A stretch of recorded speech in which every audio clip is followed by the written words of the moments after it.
దోపిడీ చేయకుండా ఏడాది కడుపు కట్టుకుంటే 40,000 కోట్లు ఎడమ చేతోటి దోపిడీకి 40,000 కోట్ల రూపాయలు ప్రభుత్వ ఆదాయం నుంచి కట్టిన డబ్బుకి సంబంధం ఏందని అడుగుతున్నా. అంటే ఈ రోజు ఈ రాష్ట్రంలో ముఖ్యమంత్రి గారికి 40,000 కోట్ల రూపాయలు ఏ రకంగా దోచుకోవాలనో రీసెర్చ్ చేసుకొని నువ్వు ఈ రోజు నీ మైండ్ లో ఫిక్స్ అయినవన్నది ఇది వాస్తవమా కాదని అడుగుతున్నా. ఈ రోజు దాదాపు 6,000 కోట్ల రూపాయలు ఇక్కడ ఉన్నటువంటి రియల్టర్లను బిల్డర్లను వారు కన్స్ట్రక్షన్ చేసేటువంటి కంపెనీల మీద నువ్వు ట్యాక్స్ వసూలు చేసి RRR ట్యాక్స్ 68 రూపాయలు వసూలు చేస్తున్న మాట వాస్తవం కాదా అని అడుగుతున్నా.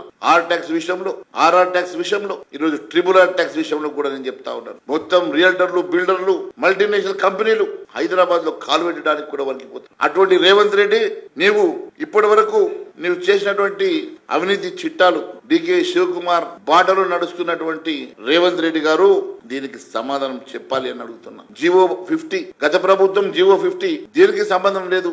ప్రతిసారి ఎవ్రీ ఫ్లోర్ కి ల్యాండ్ లో గ్రౌండ్ లో ఉన్నటువంటి ల్యాండ్ ని ప్రపోర్షనేట్ గా వదిలేసి పద్ధతి ఉంటుంది. కానీ బిల్డింగ్ సరౌండింగ్ 18 మీటర్లు వదిలేస్తే చాలు, స్కైస్ ద లిమిట్. 50 ఫ్లోర్లు కడతావా 100 ఫ్లోర్లు కడతావా విచ్చలవిడిగా పర్మిషన్ గత ప్రభుత్వం ఇచ్చింది. ఎప్పుడైనా ఒక బిల్డింగ్ రావాలంటే దానికి కావాల్సిన ఇన్ఫ్రాస్ట్రక్చర్ ఏంది, దానికి కావాల్సిన రోడ్లు కావాలా, దానికి కావాల్సిన డ్రైనేజ్ సిస్టమ్ కావాలా, దానికి కావాల్సినటువంటి బేసిక్ ఇన్ఫ్రాస్ట్రక్చర్ కావాలా.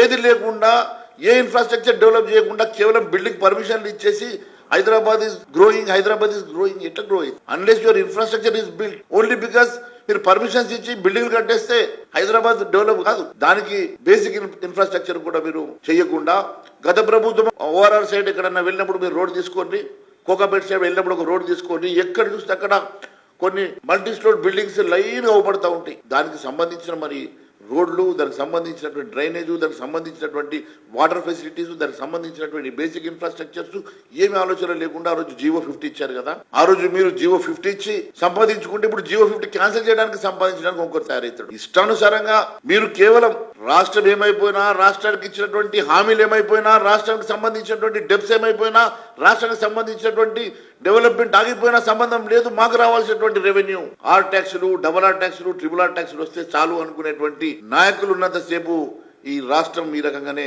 నష్టపోతా ఉంటుంది. అందుకే నేను అప్పీల్ చేస్తా ఉన్నాను మీ ద్వారా, రాష్ట్రంలో జరుగుతున్న ఎన్నికల్ని డబ్బులకు ప్రభావితం చేసేటువంటి వాళ్ళను, తప్పుడు హామీలు ఇచ్చేటువంటి వాళ్ళను దయచేసి నమ్మొద్దని చెప్పి నేను మీ ద్వారా అప్పీల్ చేస్తాను.